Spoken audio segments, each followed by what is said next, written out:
दी मैंने इस जीवन की बाजी, तेरे नाम लिख दी मैंने इस जीवन की बाजी। लाज तुम्हारे हाथ है बचाए रखना, लाज मेरी मृत्यु को सुधारने के लिए गोविंद आए हैं साक्षात। पांडवों ने प्रणाम किया, भगवान ने प्रणाम किया, बीस पितामह ने हाथ तो जोड़ नहीं सकते तो आंसुओं के माध्यम से मन ही मन भगवान को प्रणाम किया। भगवान कहते हैं पितामह ये पांडव आपके पौत्र हैं। भक्तों की सुंदर कथाएं, ध्रुव जी की कथा है, वामन भगवान की कथा है और कर्दम ऋषि की अनेकों कथाएं, और जो है भगवान शिव पार्वती का विवाह होगा कल शाम काल की कथा में, तो आप उनकी सुंदर सुंदर झांकी को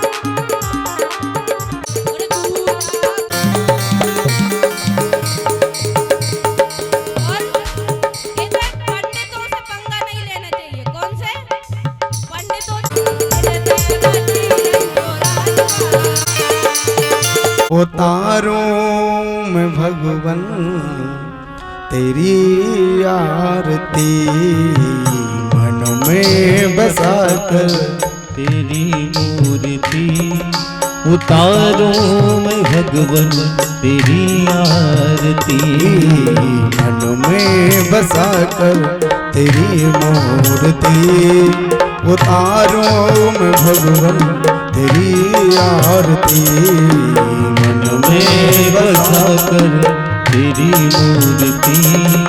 उतारो मैं भगवन तेरी आरती, तेरी आरती, हाँ तेरी आरती, तेरी आरती, हाँ तेरी आरती। उतारो मैं भगवन तेरी आरती, मन में बसाकर तेरी मूर्ति। श्री हरि उतारो मैं भगवन तेरी आरती। बड़े भाव से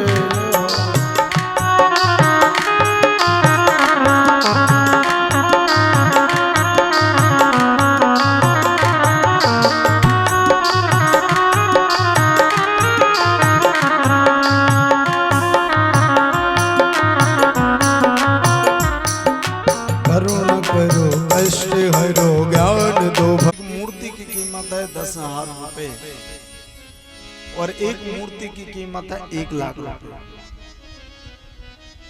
तो लोगों ने पूछा कि जो 1,00,000 रुपए जिसकी कीमत है उस मूर्ति में क्या भीतर सोना भरा है?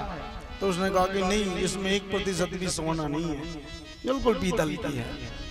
तो लोगों ने कहा कि फिर ऐसी क्या विशेषता कि 10,000 कीमत तो एक की 1,00,000।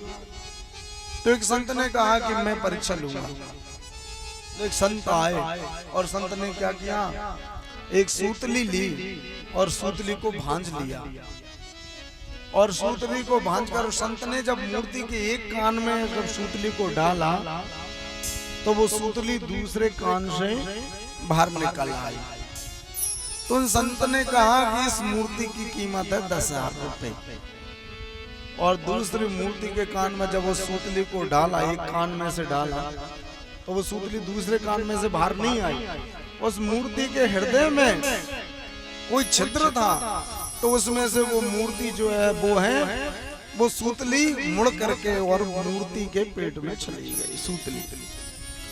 तो उन संत ने कहा इस मूर्ति की कीमत है 1,00,000 रुपए। तो कहने का भाव, जो सुन करके इधर निकाल देगा उसकी कीमत मात्र 10,000 रुपए, और सुन करके जो हृदय में उतार लेगा उसकी 10 गुनी कीमत 1,00,000 रुपए होती है। बोलो राधे राधे। तो इसलिए बोला प्रवत भागवत रसमालय, उसका पान करो। पान करने से धन्य हो जाते हैं। और हम तो धन्य होते हैं, हमारे जो पितृ हैं, पूर्वज हैं, वो भी धन्य हो जाते हैं, गदगद हो जाते हैं। जब हम कथा सत्संग में बैठते हैं, मंदिर जाते हैं, तो पितृलोक में हमारे जो पूर्वज हैं वो देखते हैं, तो भगवान उनके पास में आते हैं और उनके कंधे पर हाथ रख करके कहते हैं, देखो तुम्हारे वंश में, तुम्हारे कुल में ऐसा हुआ जो सत्संग करता है, जो कथा में बैठता है, कथा सुनता है। तो भगवान जब पितरों के, हमारे पितरों के कंधे पर सर रखते हैं, तो हमारे पितृ गदगद प्रसन्न हो जाते हैं कि हमारे कुल में, परिवार में ऐसा हुआ जो भगवान की कथा सुनता है, सत्संग करता है। तो पितृ आशीर्वाद प्रदान करते हैं, पितृ प्रसन्न हो जाते हैं हमारे। तो एक कथा सुनने से हमको तो शांति मिलती है, हमारे पितृ देवता, कुल देवता, वो भी प्रसन्न हो जाते हैं। बोलिए भागवत महापुराण जय। तो ऐसी भागवत की महिमा, इसका पान करो। लेकिन महाराज कितनी बार पान करें?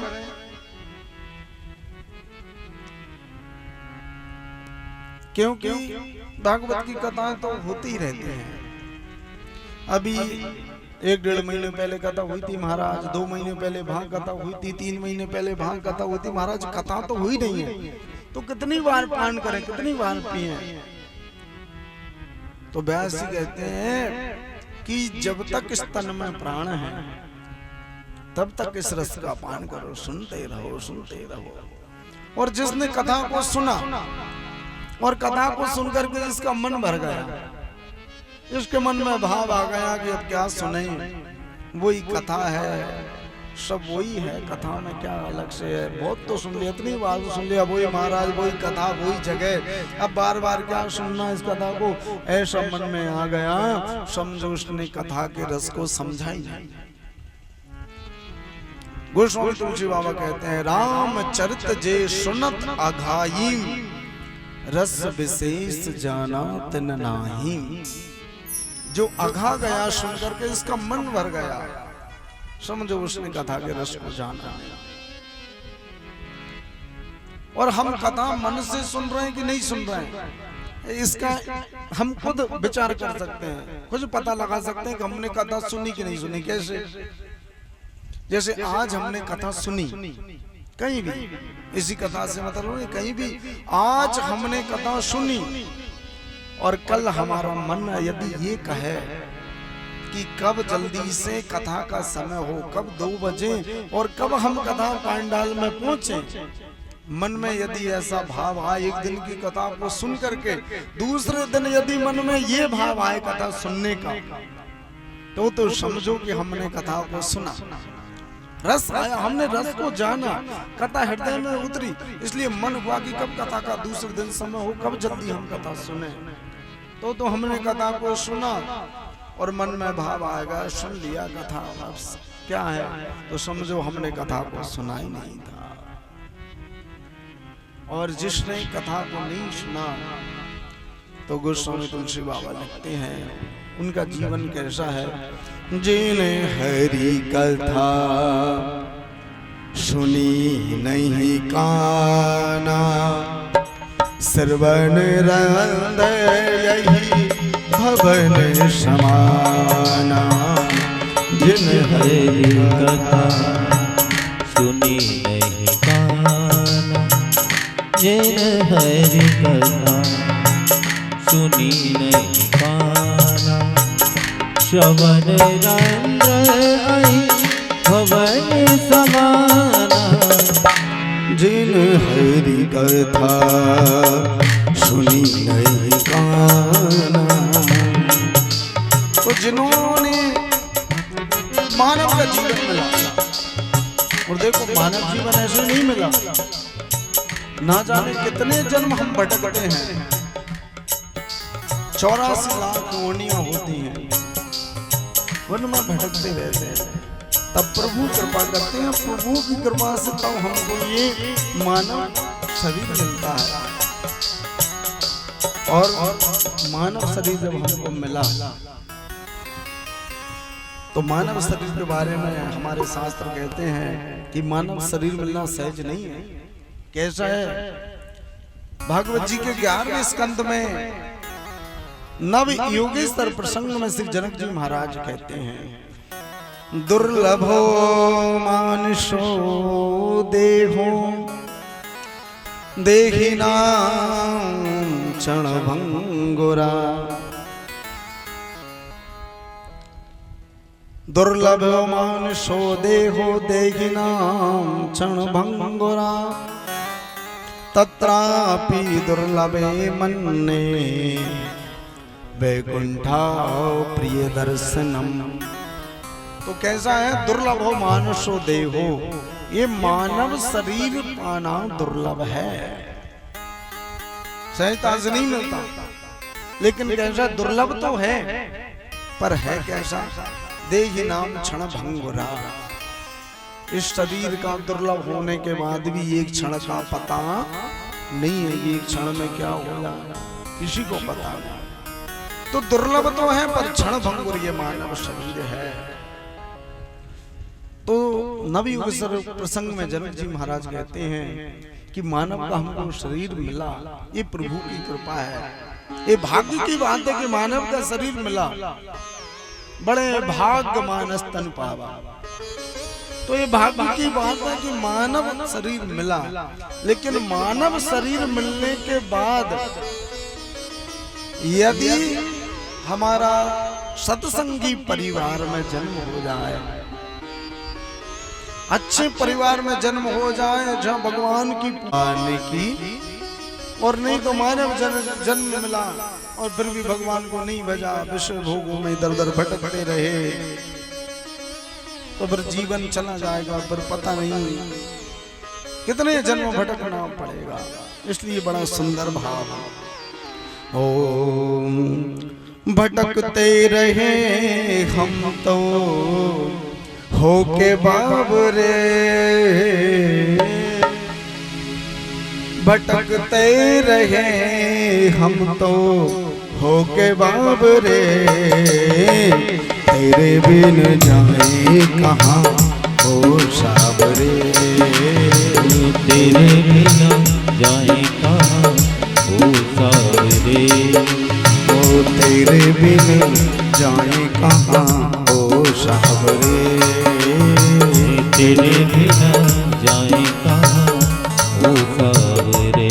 ओ भटकते रहे हम तो होके बाबरे, भटकते रहे हम तो होके बाबरे, ओ भटकते रहे हम तो होके बाबरे, भटकते रहे हम तो होके बाबरे, तेरे बिन जाए कहाँ ओ साबरे, तेरे बिन जाए कहाँ ओ साबरे। सही हरि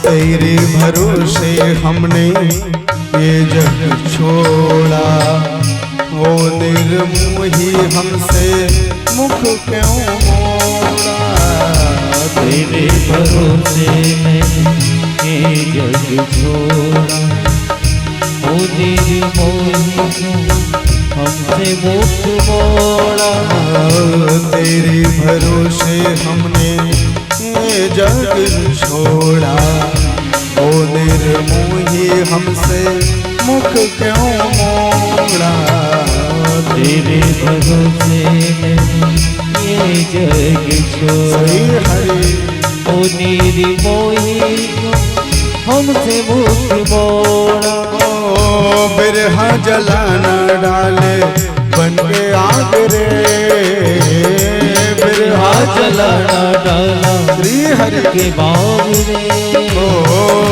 बिरहा जलाना डाले बन के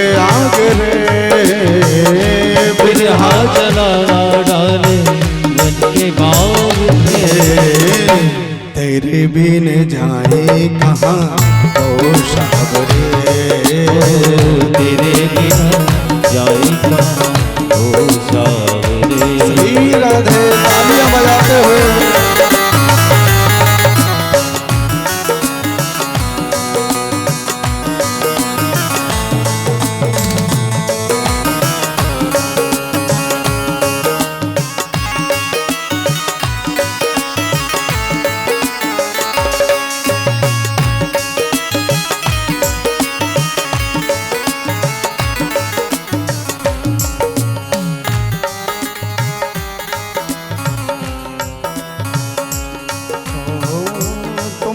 बुलाया हमको बंशी बजा के, हम चले आई कितने सपने सजा के। तुमने बुलाया बंसी बजा के, हम चले आई कितने सपने सजा के। तुमने बुलाया हमको बंसी बजा श्री हरि कितने सपने सजा के। नट घट कन्हैया ऐसे मत भाग रे, ओ नट खट कन्हैया ऐसे मत भाग रे, ओ नट घट कन्हैया ऐसे मत भाग रे। नट खट कन्हैया ऐसे मत भाग रे, तेरे बिना जाए कहाँ ओ सावरे, तेरे बिना जाए कहाँ ओ सावरे। श्री हरि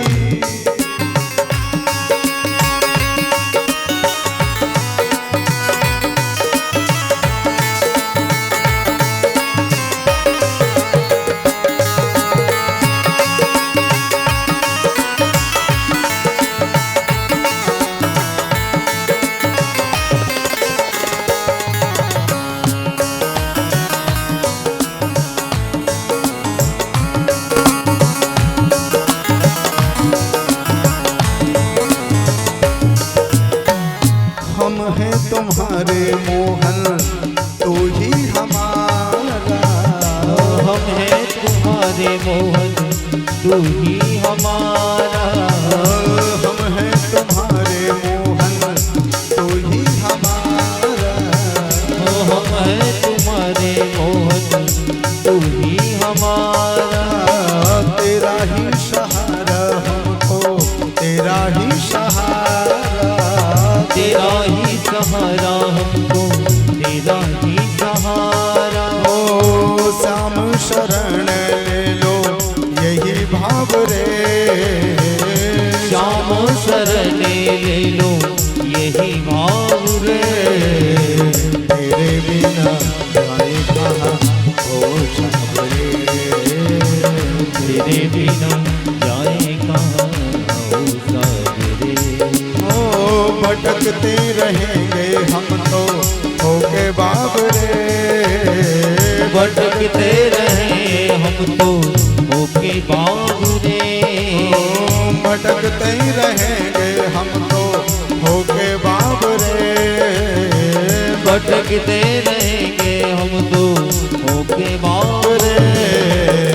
तेरे बिन जाए कहाँ ओ सावरे, तेरे बिना जाए कहाँ ओ सावरे, तेरे बिन जाए कहाँ ओ सावरे, ओ तेरे बिना जाए कहाँ ओ सावरे, तेरे बिन जाए कहाँ ओ सावरे, तेरे बिना जाए कहाँ ओ सावरे, तेरे बिन जाए कहाँ ओ सावरे, तेरे बिन जाए कहाँ ओ सावरे, ओ सावरे, ओ सावरे। बोलिए भक्तवत्सल भगवान की जय हो। तो दुर्लभ है मानसो देहो देही नाम क्षण भंगुरा। तो क्षण भंगुर मानव शरीर हमको मिला पर दुर्लभ है, तो क्या करना है? भगवान की शरण हम ग्रहण कर रहे हैं, उससे ही हमारा कल्याण, उससे ही हमारा उद्धार होगा। तो इसलिए व्यास जी ने बताया मोहर मोह रस का विभाव का, बार बार इस रस का पान करो। अब आगे हम कथा में तो सामने वाले श्रोता सोने लग जाए, और जब सोने लग जाए तो फिर कथा सुनाने का भी क्या महत्व। तो इसलिए हमें सार सार हमको बताने का प्रयास कीजिए। बोले राधे राधे। तो बीच बीच में जो है जयकार राधे राधे बोलते रहा करोगे, क्योंकि जब भी हम कथा में आते हैं तो हमारे साथ ही नींद भी आ जाती है। क्यों? अब गर्मी का समय है महाराज, अब खूब दोपहरी में जो है खूब भोजन कर लिया भरपूर, और कथा में आकर के बैठते हैं तो वो नींद का झकोरा आ ही जाता है, और कहीं भले ही ना हो। ये नींद की भी विशेषता है, कथा में जरूर आएगा। तो इसलिए बीच बीच में जय जयकार बोलते रहो, राधे राधे बोलते रहो, उससे नींद भाग जाएगी।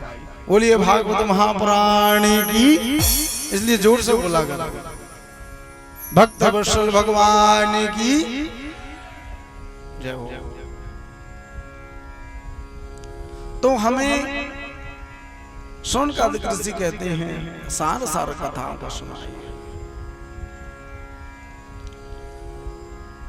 पांचवा प्रश्न हमारा, भगवान के कितने अवतार हैं ये हमें बताइए। और भगवान जब अपनी लीला संपन्न करके चले गए तो धर्म किसकी शरण में गया ये भी हमको बताइए, क्योंकि भगवान कृष्ण के जाते कलयुग प्रारंभ हो गया था, तो धर्म किसकी शरण में गया। तो ये इन प्रश्नों को सुन करके जो है सूत जी महाराज गदगद हो गए, और सूत जी महाराज कहते हैं मैं आपके इन प्रश्नों का जवाब दूं उससे पहले हमारे गुरुदेव भगवान को मैं प्रणाम करना चाहता हूं। तो सूत जी के गुरुदेव कौन है? सुखदेव महाराज। तो सुखदेव महाराज को प्रणाम करते हैं सूत जी। यम प्रवजन्तु मनुप्रेतं प्रेत कृत्यम दैवायनो बृहकातर आजुहावा पुत्रेति तन्मयतर्वो बने दुस्तम सर्वभूत हृदयं मुनिमानतोस्मि।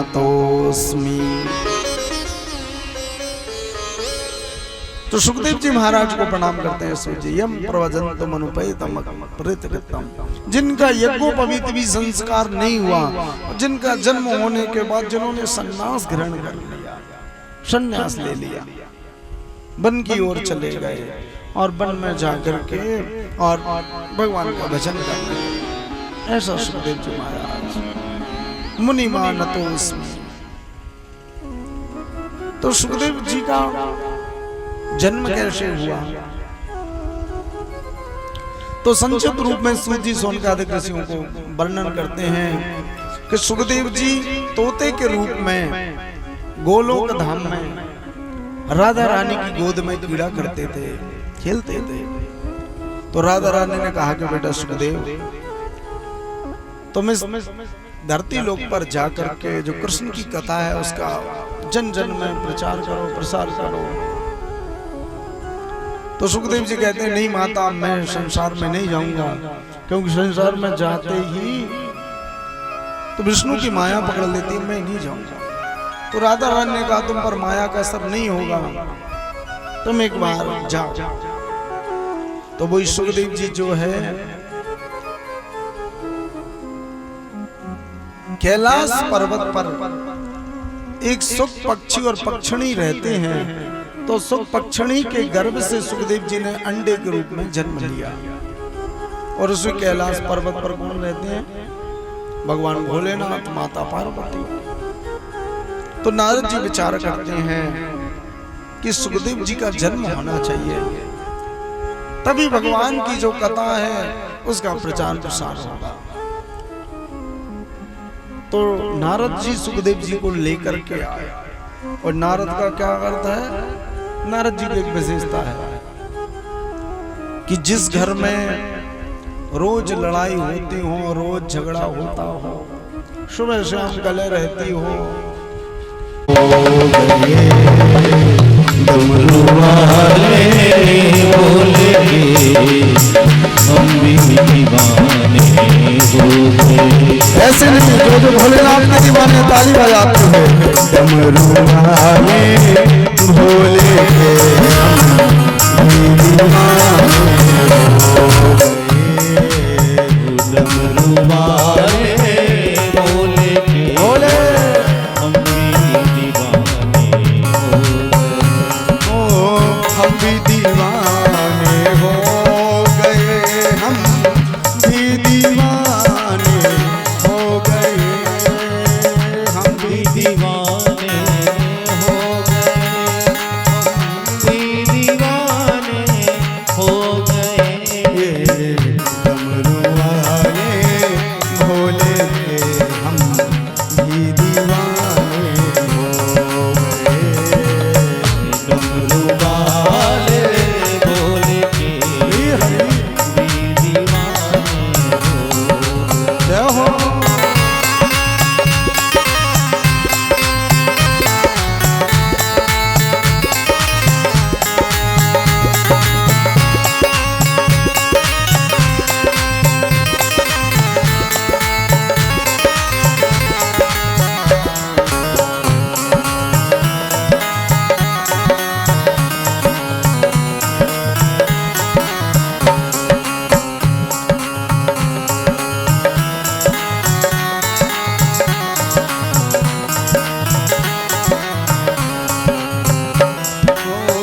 एक तो तेरी जटा में गंगा, माथे पे चंदा सजा, एक तो तेरी जटा में गंगा, माथे पे चंदा सजा।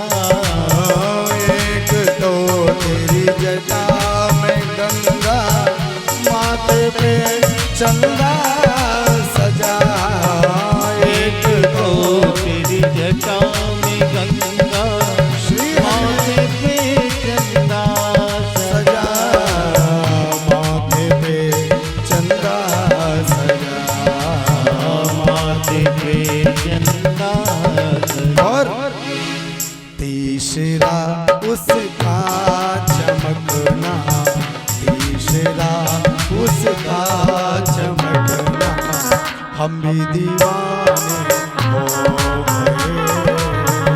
डमरू वाले भोले के हम भी दीवाने हो गए। ओ हम भी दीवाने हो गए, हम भी दीवाने हो गए, हम भी दीवाने हो गए, हम भी दीवाने हो गए।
भी दीवाने हो गए।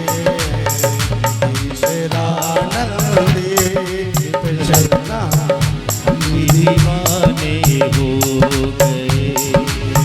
डमरू वाले भोले के हम भी दीवाने हो गए। डमरू वाले भोले के हम भी दीवाने हो गए। शंकर भगवान की जय हो।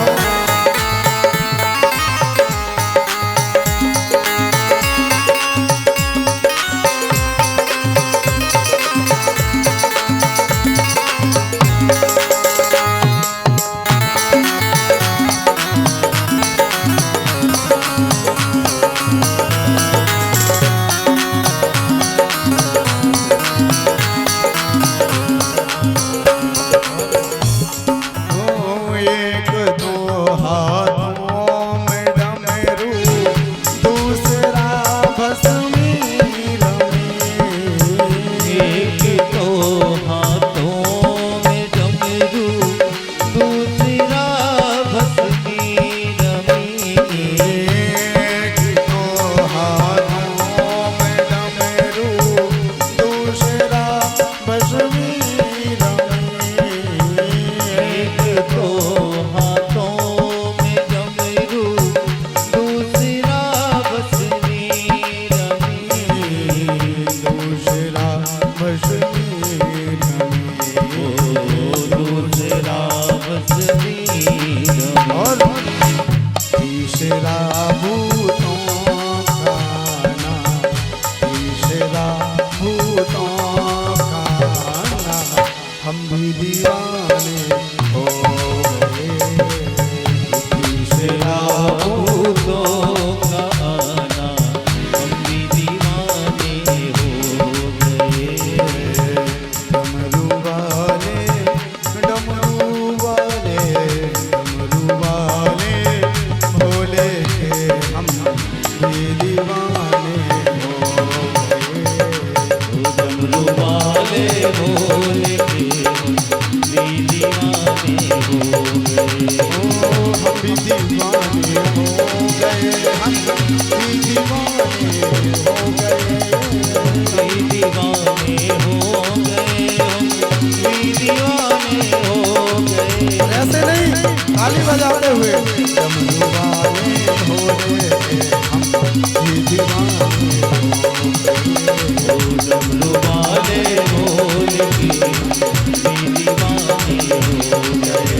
हम भी दीवाने हो गए। भी दीवाने भोले बाबा।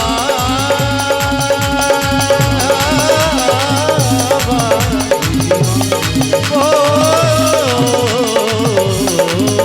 बाबा। भोले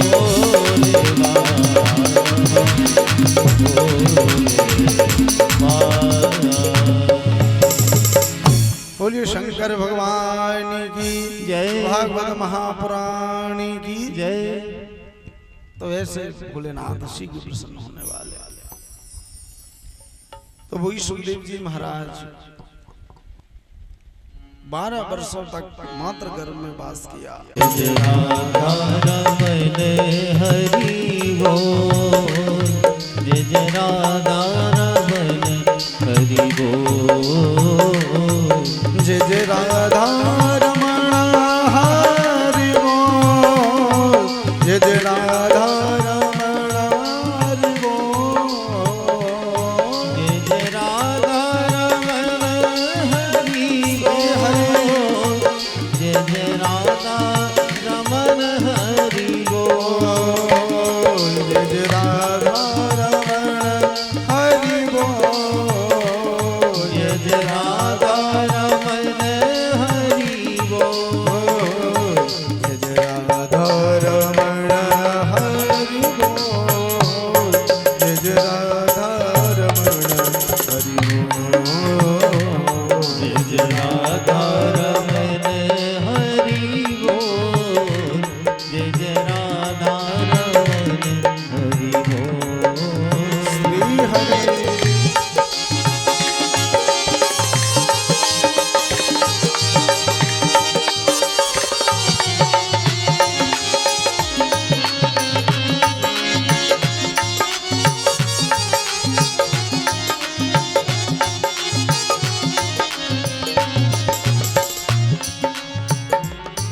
हरि बोल हरि बोल हरि बोल हरि बोल हरि बोल हरि बोल। पांडव मारने को कहा था, तुमने द्रौपदी के पुत्र मार दिए, इनसे मेरी कोई शत्रुता नहीं है और ये तुमने अच्छा नहीं किया, ऐसा दुर्योधन का प्राणांत भी हो गया।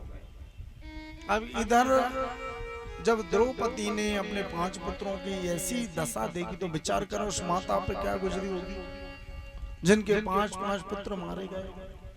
कुरही की भांति द्रौपदी करुण क्रंदन करती हैं।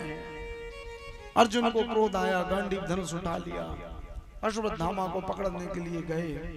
अश्वत्थामा ने अपना ब्रह्मास्त्र चला दिया तो अर्जुन जो है कृष्ण के चरणों में गिर करके बोले, भगवान इस ब्रह्मास्त्र से मुझे बचाओ, रक्षा करो।